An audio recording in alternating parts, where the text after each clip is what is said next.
Hello, everyone. Good afternoon from Cincinnati, Ohio. I know it is a global conference and we have people from all over the world. I'm really excited to be here, like all of you, and I'm really thankful that you have signed up for this session. With that, let me get started. Uh, So I am Sameeul Bashir Sami. I am a software developer and technical lead at Excel Research and Technologies. We are a company who are trying to develop tools that enable biologists to do what they do their best. So my team is partly responsible for developing scalable tools for advancing some analysis around translational science. And one of the tools that my team has been developing for the last couple of years is Nyxus. And today I'm going to present that, and we'll do a little bit of intro about Nyxus, and then we'll also get to some hands-on exercise demo using that. Uh, with that, let's get started.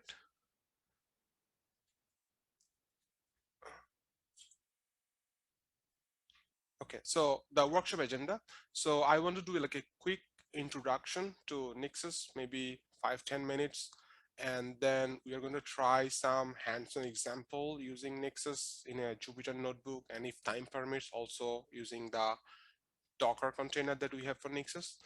And then if there's time available, I'm thinking there will be, we will also do some question answer session, like if you have questions about the tool, its development, and like upcoming stuff that we're doing, we're going to try to address that. uh, I have uploaded some demo code for the workshop. It's available in the link there, like anyone can go and do a git clone on that and then kind of follow along with me here.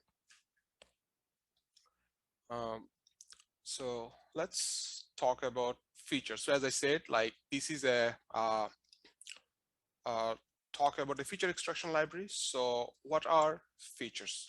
So before going there, I just want to add a little bit of caveat about me. I am a software developer by training. I moved into the world of like biological image analysis very recently, like less than 2 years. So if I say something that's conceptually wrong, correct me. So I'm trying to like explain with the best of my knowledge I have about these things. So when we talk about like features in like image analysis, we're talking about some kind of like quantitative description of the image, especially like if we have like a region of interest or ROI, like what some kind of quantitative description about that, which kind of downstream enables some other decision making through ML pipelines or any other like human involved decision making process. So the features can be like intensity of a like an image. It can be about like shape of like ROIs. It can be about some information about the neighborhood of an ROI. Even inside an ROI, we can have a variation of intensity. Those can be also captured as features. Um, so for example, like here, I have some more example of various biological images, and then like what we talk about features from here. So if you look at these images, there are like shapes, and then we can compute various kind of like morphological like matrices about these shapes, and those can be our features. If I go a little more like abstract, also if I have a shape like this, we can do a contour tracking and get an idea of like what the ROI looks like. Uh, some kind of like macro descriptor like the X max and like the X max and Y max of an ROI, length of an ROI. There are like few more kind of to give you guys a general idea of. Yes, Can you share the screen, please? I think I'm sharing my screen. Can you guys see it now? Yes. Thank you. I'm I'm really sorry about that. I thought I shared my screen previously. Thank you for correcting that.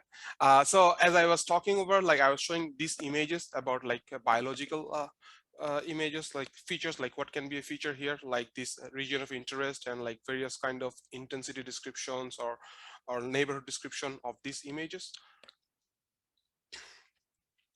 So some more kind of abstract idea of like what are the features in an image we're talking about, like contours, various kind of like characteristic length, ymax, xmax of a given region of interest, and some fractal dimensions.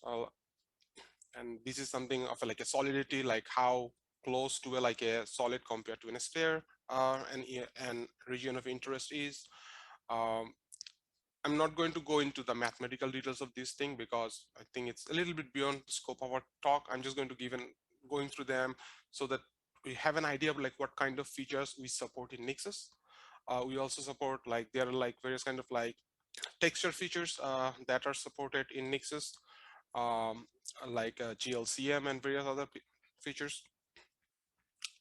Various kind of radial intensity distribution features that are all supported.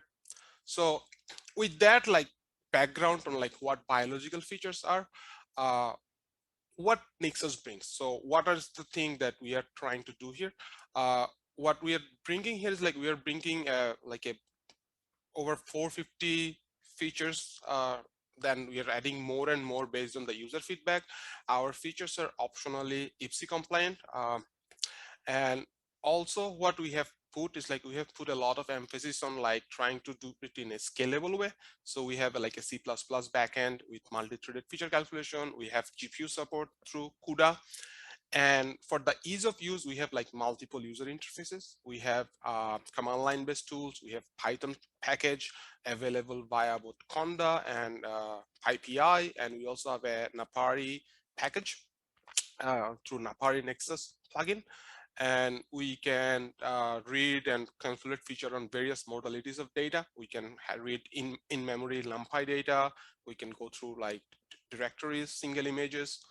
And there are like, right now we support OME NGFF, OME TIFF, and DICOM images. And as the need of the community arises, we are open to like supporting more and more image format based on that.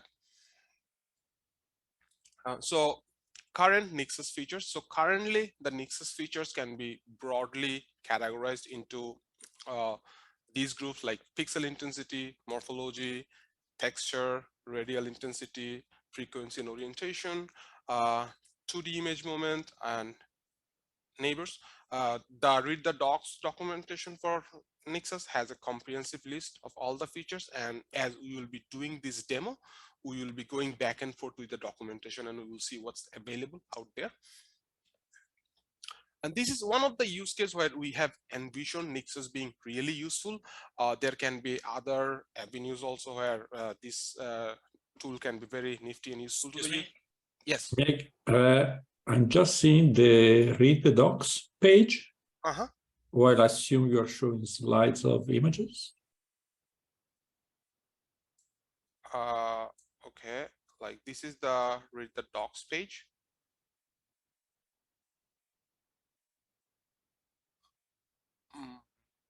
The link, or are you asking like what I am presenting? Yes. It looked like you were talking about images. So I don't see slides, I see a web page. Yes, so the read the doc, this is where we have all the list of the features. So this is what I'm seeing. Right now on the screen. Yes. Okay. And I was still in the presentation. I didn't go to the link actually. Like, sorry for the confusion. I was still here. Was that the question? Like why? We can't see any presentation.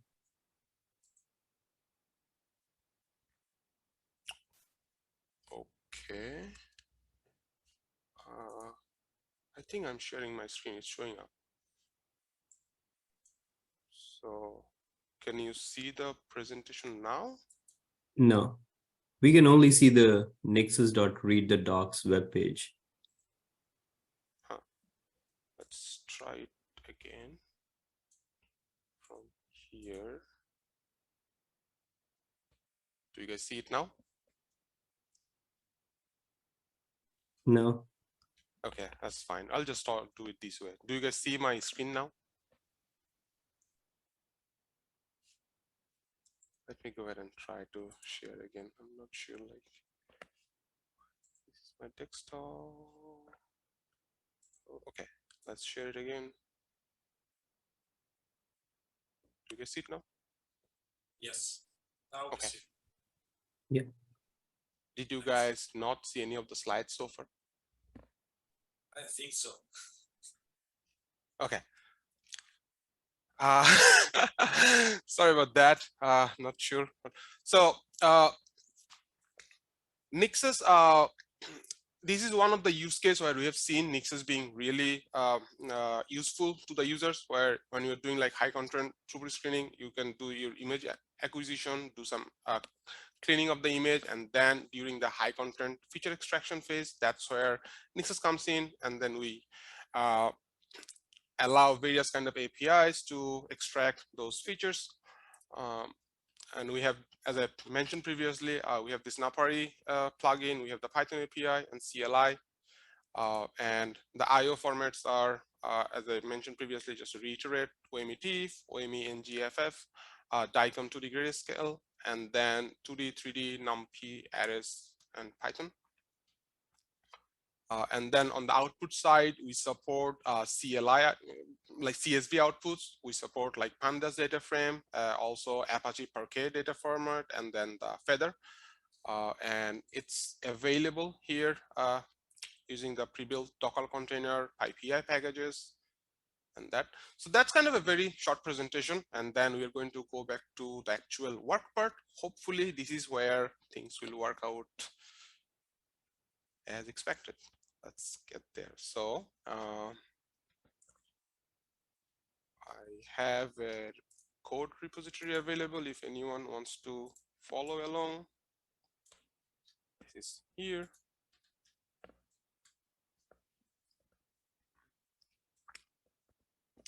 So what I have done here initially is to like set up a getting started, like how to set up the environment, everything. And for me, these things are already set up. I'm just going to like start cloning, and I'm going to bring my cursor here. Just a moment.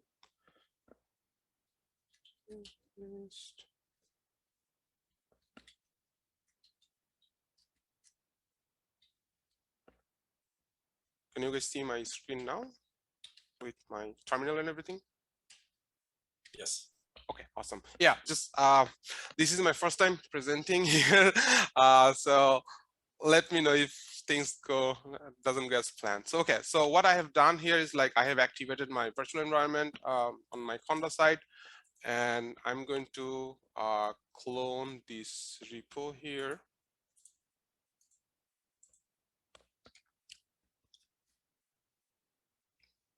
And I have used the Avican dataset, a very small subset of the Avican dataset for doing all this demo. But what I have done is like I have taken the actual JPEG images and converted them to OME TIFF, and then using them, and the data is also available in the GitHub repo, so we don't have to go and fetch it from anywhere else. So I also have installed Notebook, Jupyter Notebook, BFIO for just looking at the images, Matplotlib, and Bex for some other helpful functions. So once those are there, we can start my notebook.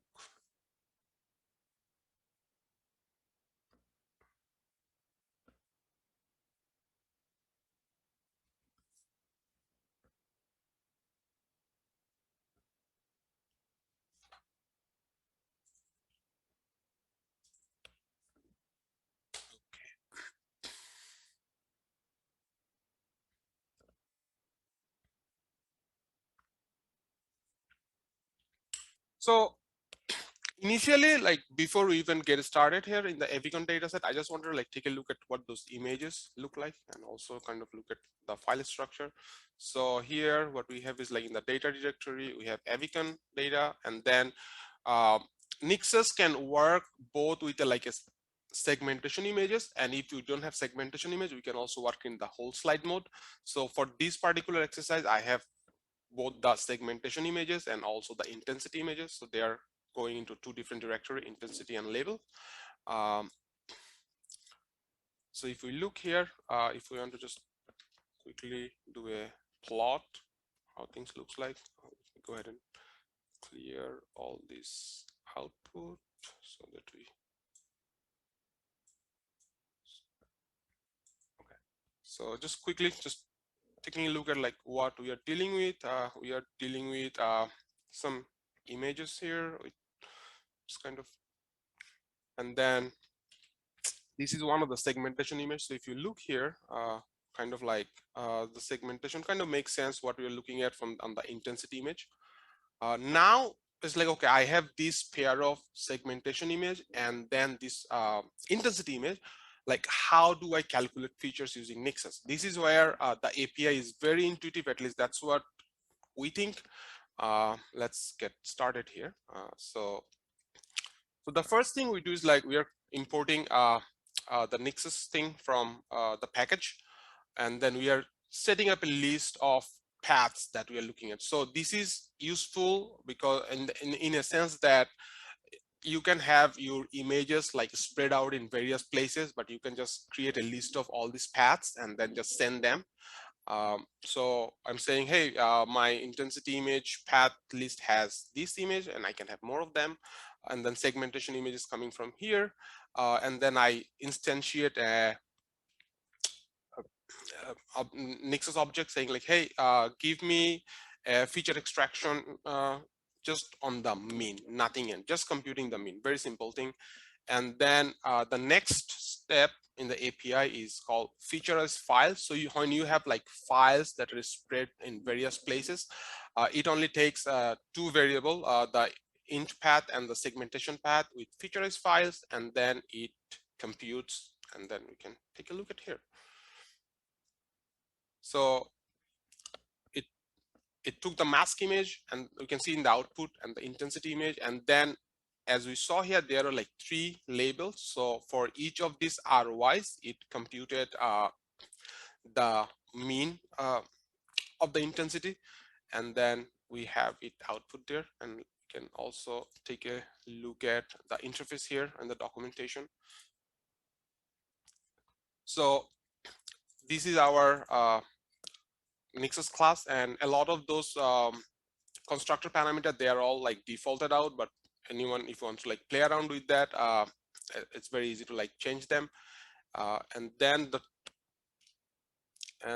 the API that we used is this featureize file API, where it takes a parameter, a list of intensity image paths, and a mask file, a list of like mask image paths. And then if you are in a whole slide mode, you can say single ROI true. That means your intensity file is same as mask file. Your mask file will be ignored. And then we can have like output type like pandas or like arrows and other stuff. And we're going to look at the 2 other options also here. Does that kind of looks good to everyone? Do I have questions?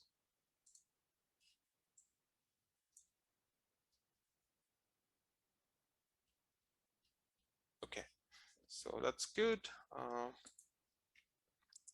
And then, well, like this is a very simplest use case where you are doing a like a computing just one feature. We can do like multiple features in the same API. So you can just pass in like a list of features, and then we can say, hey, give me all these max, mean, and then circularity features. And the API doesn't change anything anywhere else except like when you're instantiating Nyxus. That's where you just tell the list of the features, and you can see that. So let's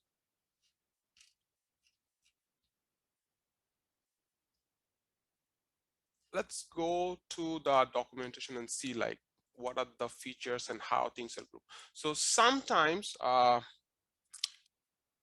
what is useful is that getting like a similar kind of related features together. So instead of like trying to like memorize all the features that you want to like do, like it might be useful to just have like a group of features and just ask it to compute them.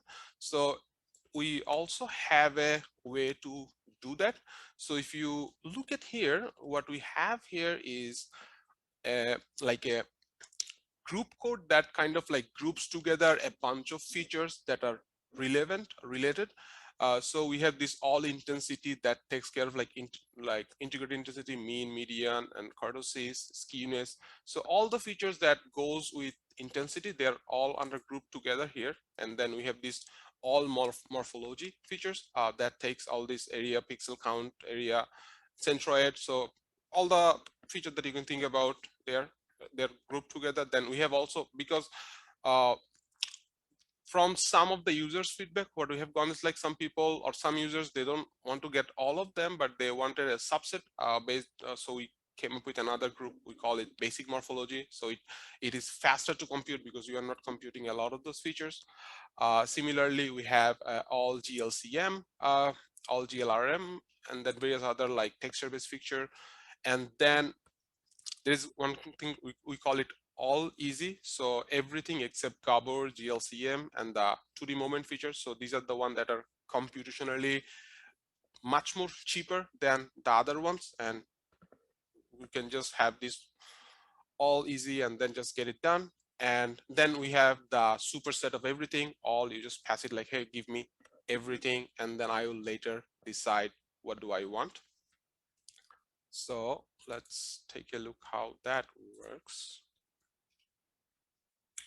So again, coming back here, we just want to get all the intensity feature and see how that looks like. So we have like about like 37 or 36 features that are all grouped together under the intensity features. And so as we mentioned, looked at that, it kind of like goes through and computes everything.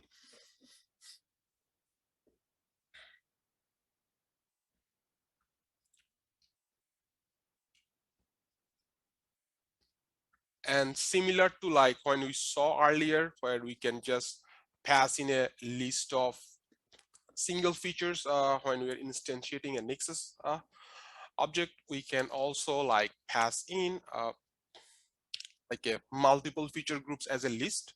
So again, like we kind of thought that some users will probably not like to like memorize all those individual lists, but they might be all interested in like these groups together. Yes, Piyush, do you have a question? Yeah, I do. Yes, go ahead. Thank you for showing all the feature list available. Do these work on 3D images too? Not yet. We are working on them. Thank you for bringing it up. So right now, everything are 2D features. We are, however, actively developing 3D features. If there are like any particular feature that you'd like to see, like open up a GitHub issue on the Nyxus source, and we'd be interested to like take a look. We are really looking forward to those feedbacks from community, because I think that's where that's something should develop our drive our development efforts. Thank you. Welcome. Okay, so as I was saying, so similar to like grouping single images, we can also group like have a list of feature groups and get things computed.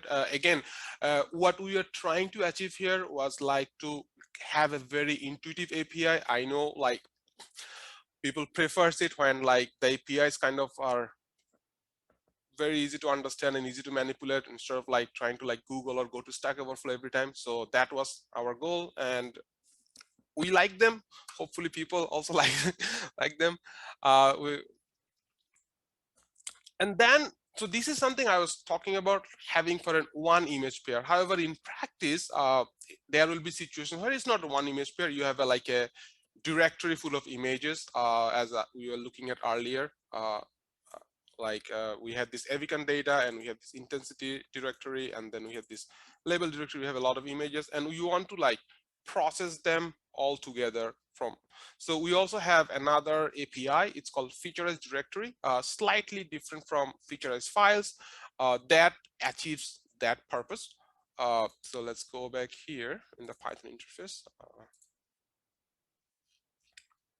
So if we go here, so as you see, there are like three featureized methods. One is slightly different than the other. So if we look at featureized directory, it takes two parameters for the intensity directory and the label directory. Again, label directory is optional. If we are doing a whole slide imaging, we don't have to provide segmentation images. With the intensity image itself will be good enough. And there is also this concept of file patterns. So even in the regular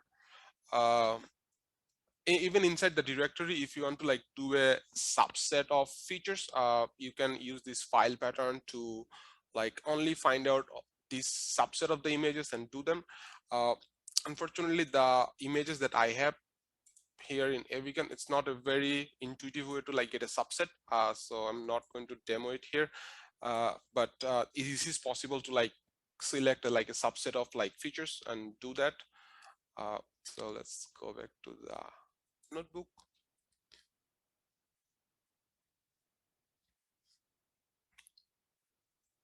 So we are here.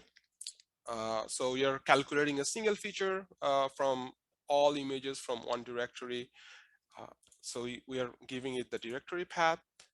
We are giving it the label paths, and then very same example, we are instantiating a Nyxus object with just calculating the mean, and we are saying, hey, give us everything. Might take a little bit. Is it going through all those? Okay. So what I will just, we can also look at like the head. So,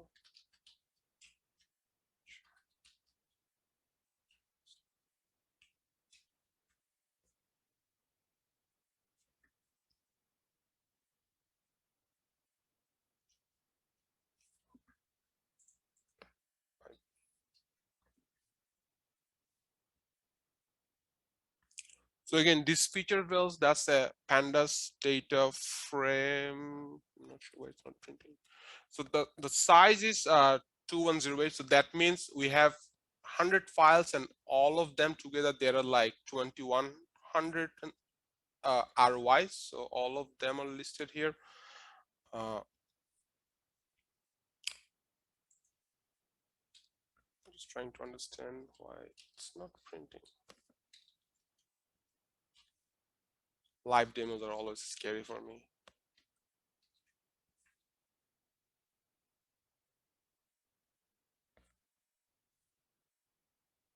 Okay, there you go. Okay. So as you can see, like there are like two different images. So the ROI level, for the first image, there was like 3 of them, and the second image, at least we can see 2 of them. So the ROI level keeps are respective to the each images. And then another use case we have come across, like, okay, we natively support OME TIFF, OME NGFF, DICOM images, but what if I have an image that is none of them? Like, how do I deal with it? Like, can I still like run Nyxus through that?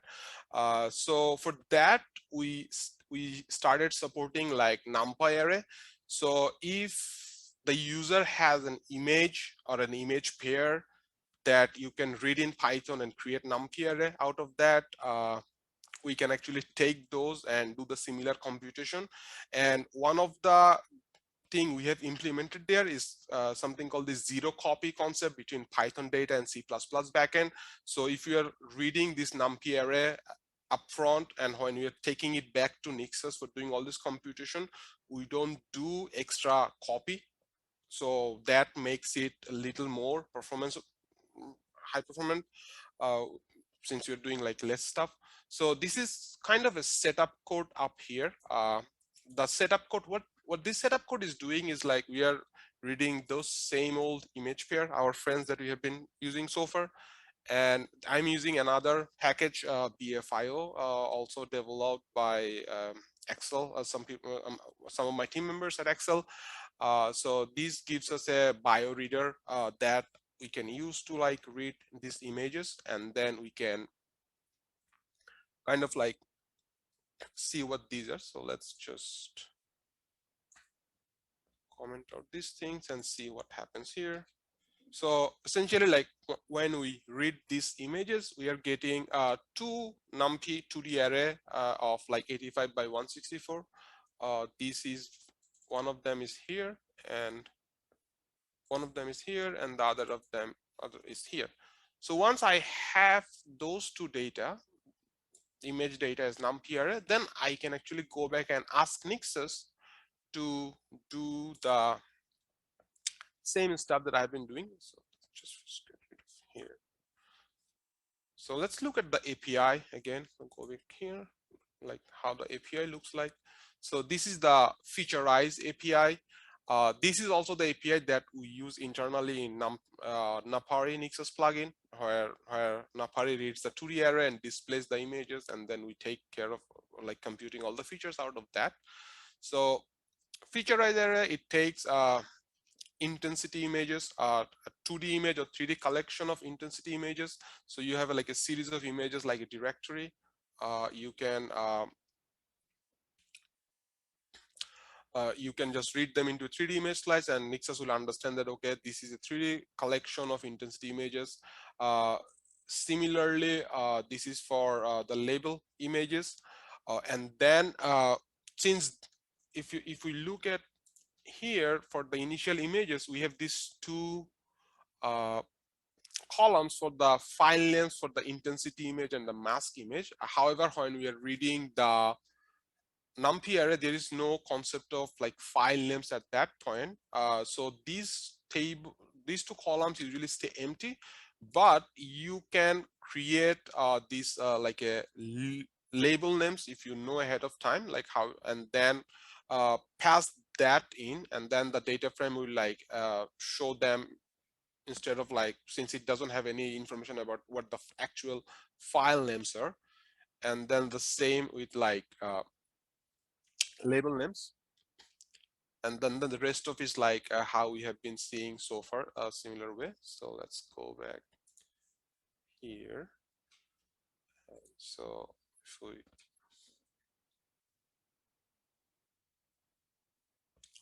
oh, I'm running the wrong one, my bad. Okay. So if you see here, since I did not pass in any file name for the labels or intensity, it just picks up a default as a segmentation and intensity.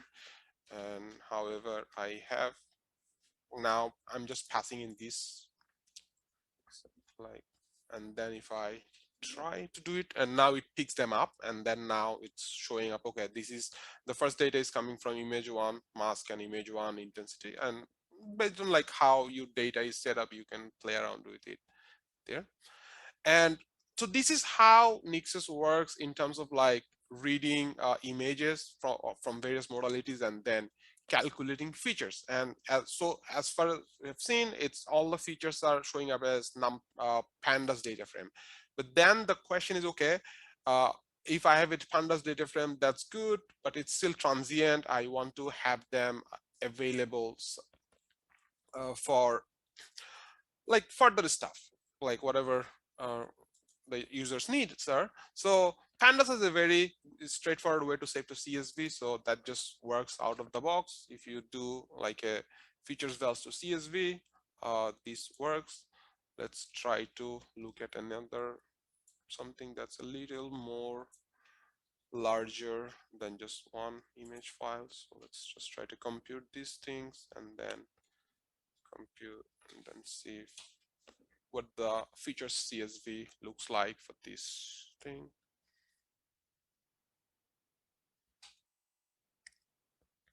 So if I go back here,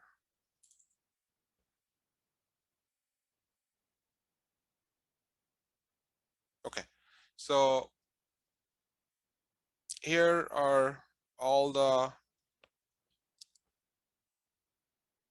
ROIs and their means and all the files that it had kind of looked through. So kind of straightforward here. However, CSVs are good, but if you are storing like huge amount of data, CSV is probably not the first choice. You might want to look at some kind of data storage that supports compression. So Apache Arrow comes handy in those cases, and in our very recent release we started actually like supporting Apache Arrow, so you can support both like arrow file and then per K file. So the API is very straightforward. If we go back here, so we have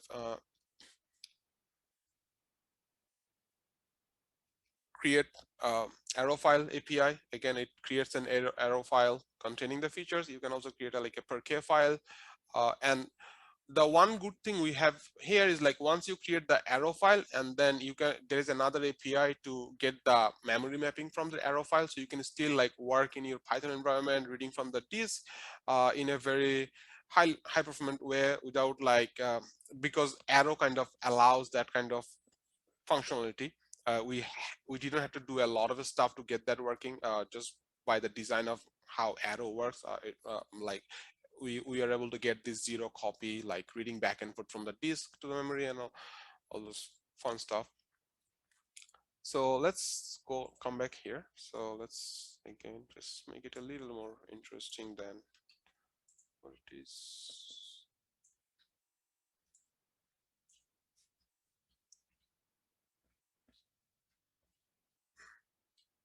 So what we are doing is like we are passing a segmentation directory and then intensity directory, and we are asking it to calculate all the intensity of basic morphology and others. And then once the feature values are there, we want to create an arrow file. And let's see, this might take a while. I have not run this combine. It didn't actually. So now if I go back here, I have this arrow file created here. And then so I have these arrow files now created, and we just want to like quickly inspect the arrow file. There is a library called Wakes that kind of like helps you to like inspect the arrow file, and then we're just going to like open it up in Wakes and see how it looks like. Also, we can do like a df.size just to make sure. Oh,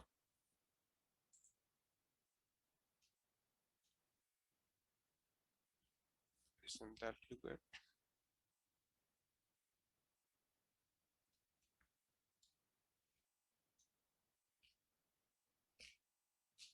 I thought the size gives you. Am I doing anything wrong? No.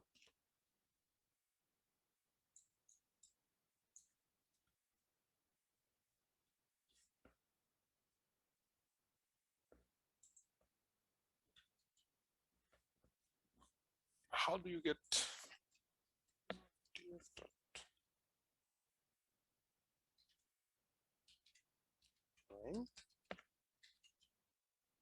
527? Okay, so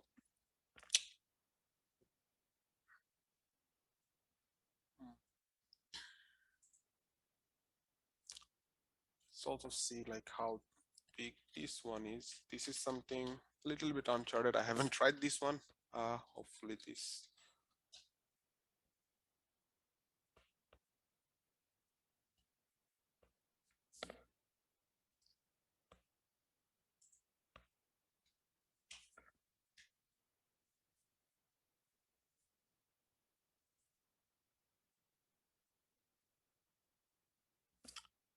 Okay, I'm probably doing something wrong with this call. I have not tried it before, but this arrow file, when I inspected it,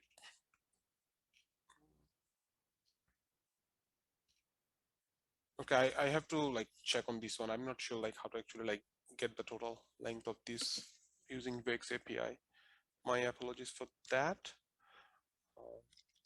Anyway, so now we kind of like looked at the how to read files, how to write files, and we also implemented CUDA support. So I'm going to like quickly demo it. I don't know if those of you who are following along on your machine, whether you have a GPU enabled machine or not. I have one, fortunately, at this point, and I'm going to like quickly show you like how that looks like. So what I'm doing here is like I'm doing something very simple. Nyxus has a function called get GPU properties. So if you like run this function, it will tell you like what kind of GPU you have available. And so if I do that,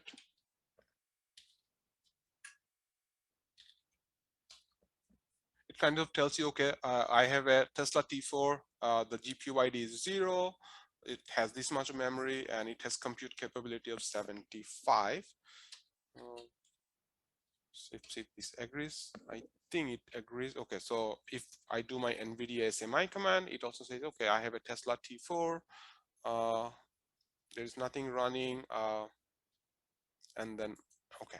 So it kind of matches. So now the question is, okay, if I have a GPU available, like how can I leverage that in my Nyxus API? So the API, the way we do it is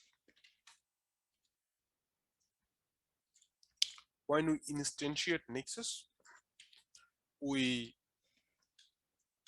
pass in another constructor saying like using GPU, and here you pass in the GPU ID.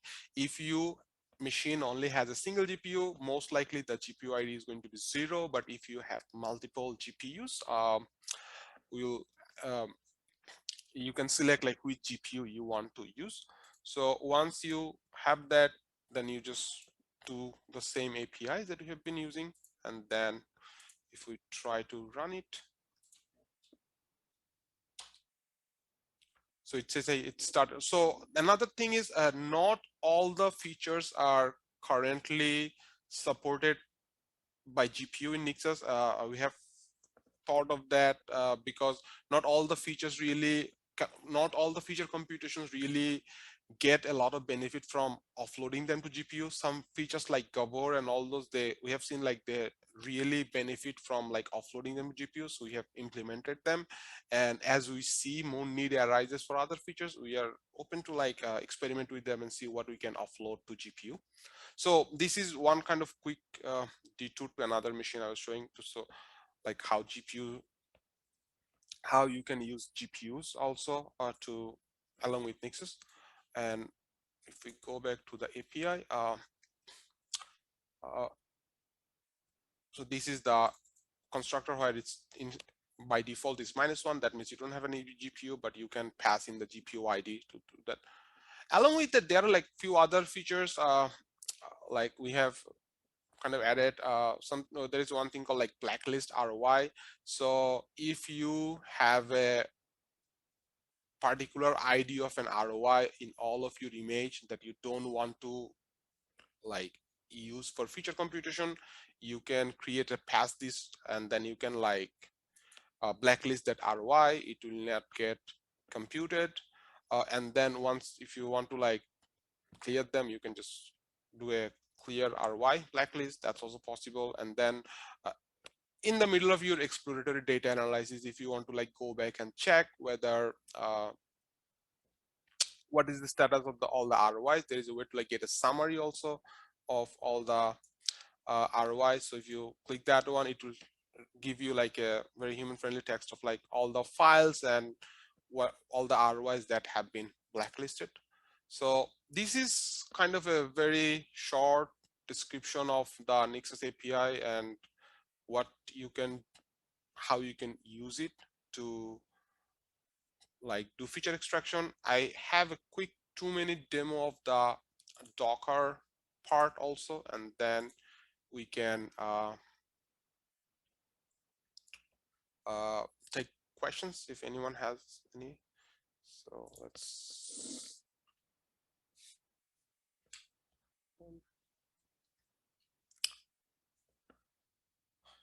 okay. So the quickest, so what we have done is like in terms of like deployment, we support Conda, we support PyPI, we also support like Docker, and that way you can get Docker. It's listed here in our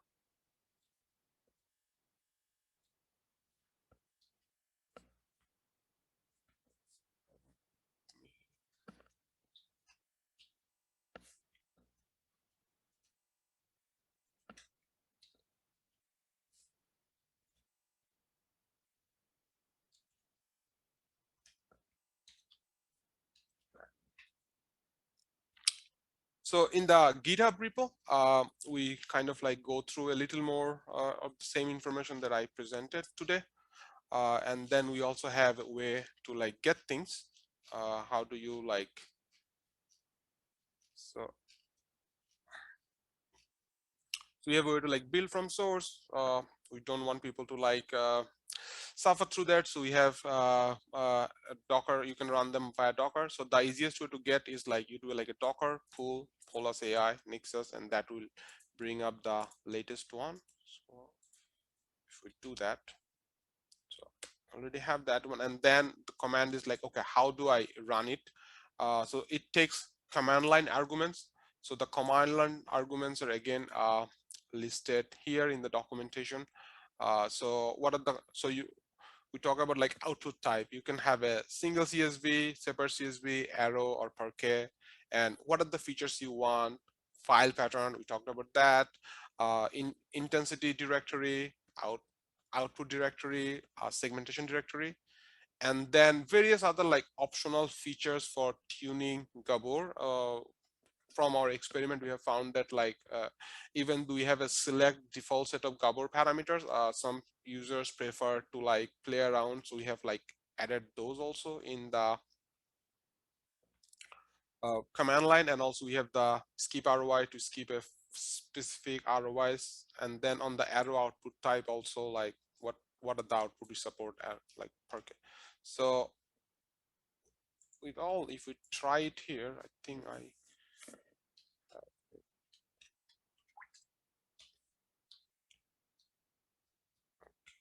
so let's run the Docker command. I have, let's go back here.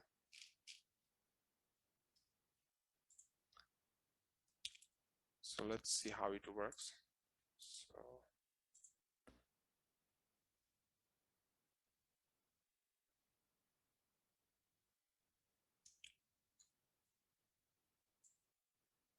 okay, so what we're going to do, we are running Docker. We don't have GPUs here, so we'll not be using this. We are doing some basic Docker command with mounting, and then the source collection is .data slash avcan, and then the target look at data. The image is Polus AI slash Nyxus. The input directory is data slash intensity. The segmentation dir is data slash label. The out directory is data, and we are using all of them, so we don't really need file pattern. So we want to output everything in a single ESV, single CSV. Let's calculate all the features because we are at the end of the presentation, so we can probably afford that.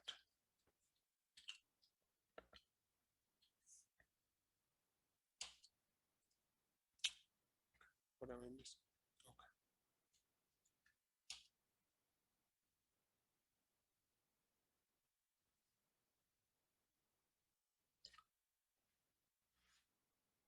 Okay, as you can see, like it's going through all of the steps. It's showing you like it looks at a file, it scans all the ROI, and then does all the steps. And if you are running this on a like a cluster or somewhere, the logs are kind of useful that way for to like watch what's going on. And also, okay, so CSV. Okay, so we have this feature CSV, and then okay, so we have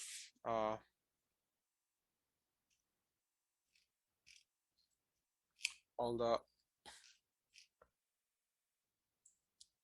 features available here.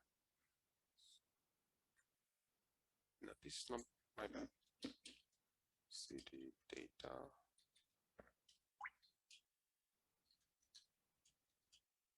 Yeah, this is the one. Yeah, I'm like, why it has only a few columns? Yeah. Okay, let's open it up with something else.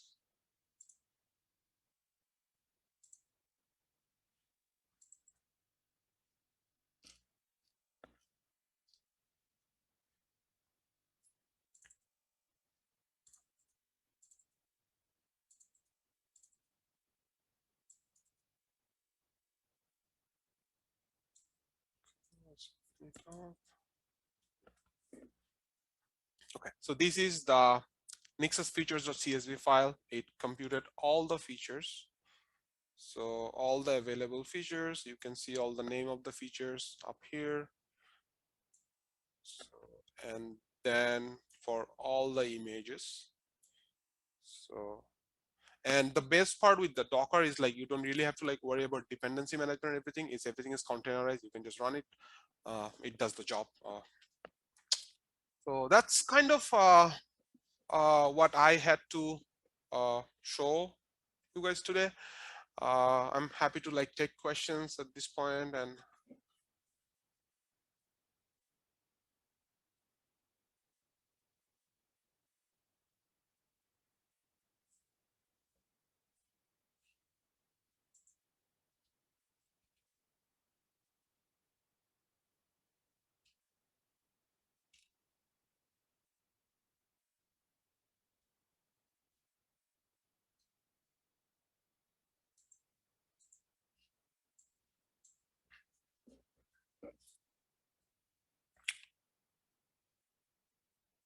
if not, thank you very much again for attending.